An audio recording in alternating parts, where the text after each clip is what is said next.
எடப்பாடி அருகே ஏரியின் நீர் பாசன வாய்க்கால் உடைந்து தண்ணீர் வீணாக ஆற்றில் கலக்கும் சூழ்நிலை உருவாகியுள்ளது. உடைந்த வாய்க்காலை உடனே சரி செய்து தர வேண்டும் என்று அப்பகுதி மக்கள் மற்றும் விவசாயிகளின் கோரிக்கை. சேலம் மாவட்டம் எடப்பாடி வட்டம் போடிநாயக்கன்பட்டி ஊராட்சிக்கு உட்பட்ட பகுதியில் கொண்டையம்பாளையம் ஏரி உள்ளது.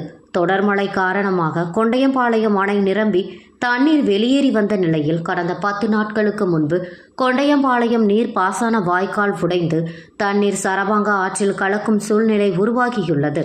இதுகுறித்து அப்பகுதி மக்கள் அதிகாரிகளுக்கு கோரிக்கை வைத்த பின்னர் கண் துடைப்புக்காக மணல் மூட்டைகளால் உடைப்பு ஏற்பட்ட வாய்க்காலை சீரமைத்தனர்.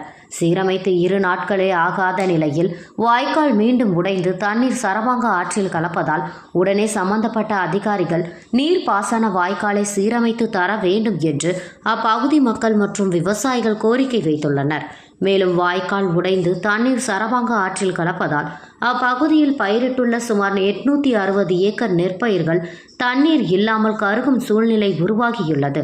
இதனால் சம்பந்தப்பட்ட அதிகாரிகள் உடனே உடைப்பு ஏற்பட்ட வாய்க்காலை சரி செய்து தர வேண்டும் என்று அப்பகுதி மக்கள் கோரிக்கை வைத்துள்ளனர். சேலம் மாவட்டம் எடப்பாடியிலிருந்து நமது செய்தியாளர் லிங்கானந்த். பேர் கீழ்முகம் பஞ்சாயத்து ஏரிங்க. இது பார்த்தீங்கன்னா ஒரு 15 நாளைக்கு முன்னே தண்ணி ஏறி கழுங்கு வலிஞ்சிங்க. கழுங்கு வலிகிறப்ப என்ன பண்ணிடுறோம், அப்பா ஏற்கனவே முண்டியாண்டி கழுங்குற இடத்துல உடப்பு சின்னதாக இருந்துச்சுங்க. சம்மந்தப்பட்ட அதிகாரிகள் தெரிவிக்கும் போது அப்போதைக்கு மணல் மூட்டை போட்டு பண்ணாங்க. ஒரு 2-3 நாள் கழிச்சு மறுபடியும் தண்ணி அதிகமாக உடப்பு அதிகமாக ஏற்பட்டு போச்சுங்க.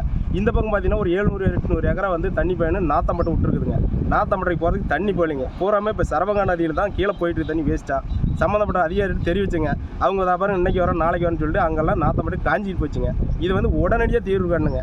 தீர்வு கண்டு அடுத்து அப்படி என்ன முக்கியமான கோரிக்கை என்னன்னு கேட்டிங்கன்னா, எங்கள் வாய்க்காலில் ஒரு 2-5 இடத்துல பாலம் கட்டி கொடுத்தா பரவாயில்லைங்க.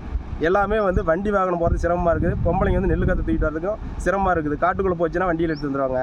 வாய்க்காலில் தண்ணி போகிறதுனால வண்டி வாகனம் அந்தாண்ட போக மாட்டேங்குதுங்க. ஒரு 5 இடத்துல பாலம் கட்டி கொடுங்க. இதை தாங்க நாங்கள் கேட்டுக்கிறோம்.